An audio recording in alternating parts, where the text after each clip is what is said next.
was dividing lines and divisions in Ukraine.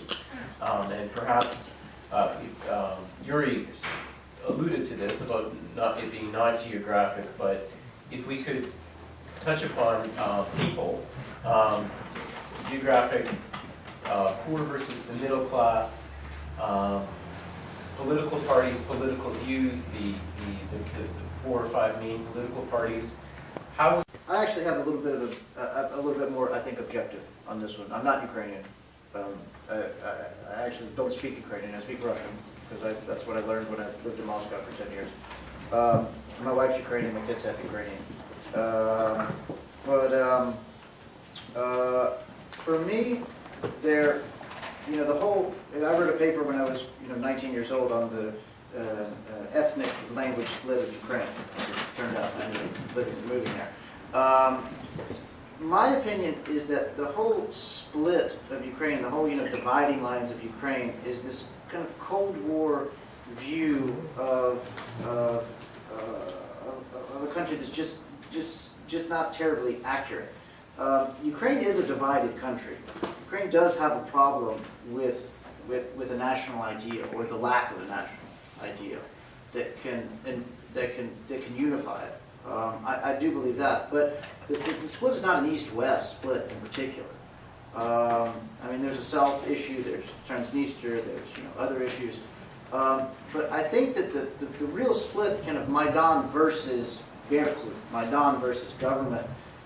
There are other splits that are much more important than any language split or cultural split or geographic split. The first one is a psychological split. It's the difference between post-Soviet slave mentality and what can generally be called some sort of kind of Western European, more progressive society. I think that's number one. The 17, 18, 19, 20-year-olds that are on Maidan, organizing Maidan, are progressive kids that do not have the baggage of the Soviet Union. Okay? The guys that are taking the orders, the Berkut guys that are taking the orders and feel like they're protecting the motherland and and protecting the president because it's the government and et cetera, they are suffering from for me a particular type of dementia, and it is a post-Soviet slave dementia, in my opinion. That's a big line. That's a big difference. Titushkas, I mean, these guys get paid to go beat up people. I mean, they're brown shirts. Some have alleged that some of the Titushkin or some of the Berkut in point of fact are actually not native Ukrainians or not born in Ukraine or are actually imported from Russia to foment division. And I'm wondering if there is any truth to that allegation. I can take that. Honestly, I don't think there's a big amount of Russian snipers or Russian titushkas being imported. No, because I come from Lugansk. Guys, first of all, it's cheaper for them to bring guys from minor cities where they can pay them 100 or 200 hryvnias.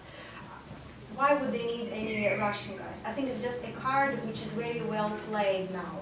And at first they tried to take away focus from Yanukovych by saying, oh, it's Berkut, right, police, they're the bad guys.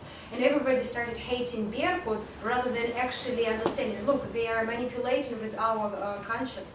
It's Yanukovych who is giving orders. It's his people who are giving orders. Berkut, yes, they shouldn't be so violent, but still they are taking orders, right? Now they saw that, okay, people still want to get rid of Yanukovych. Now they are playing the second card. They're playing again the Russian card, that the people that were killed, they were killed by Russian snipers, that they're Russian titushkas. I don't buy that, honestly. They're trying to get away our focus from what is really happening there.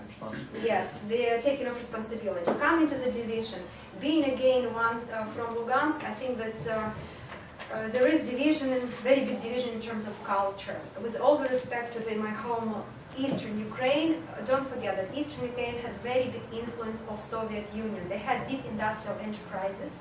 They have almost no church or very different from church in the West and the culture of going to church. Yes, in Eastern Ukraine, absolutely different church.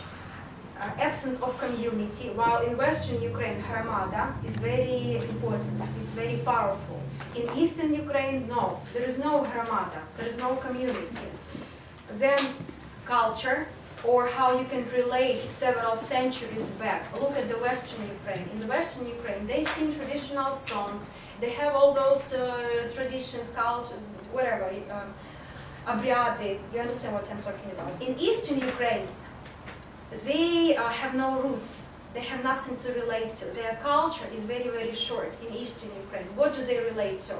Because they are taught to hate Western Ukraine, where you have the national costumes, the songs, the fairy tales, the Haidamaki stories, etc. They are taught to hate all of that in Eastern Ukraine.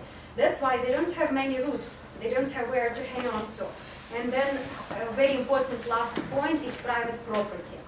Don't forget that in the Eastern Ukraine, there were a lot of industrial enterprises. And it was very easy for government to control all the people, how they will think, their mentality through propaganda. Because there were enterprises, they say to the, and it's still happening, they say to the chief guy at the enterprise, okay, you must vote like that. And then they give разнарядка to all the chief of цех, how you say it, and then they vote like that.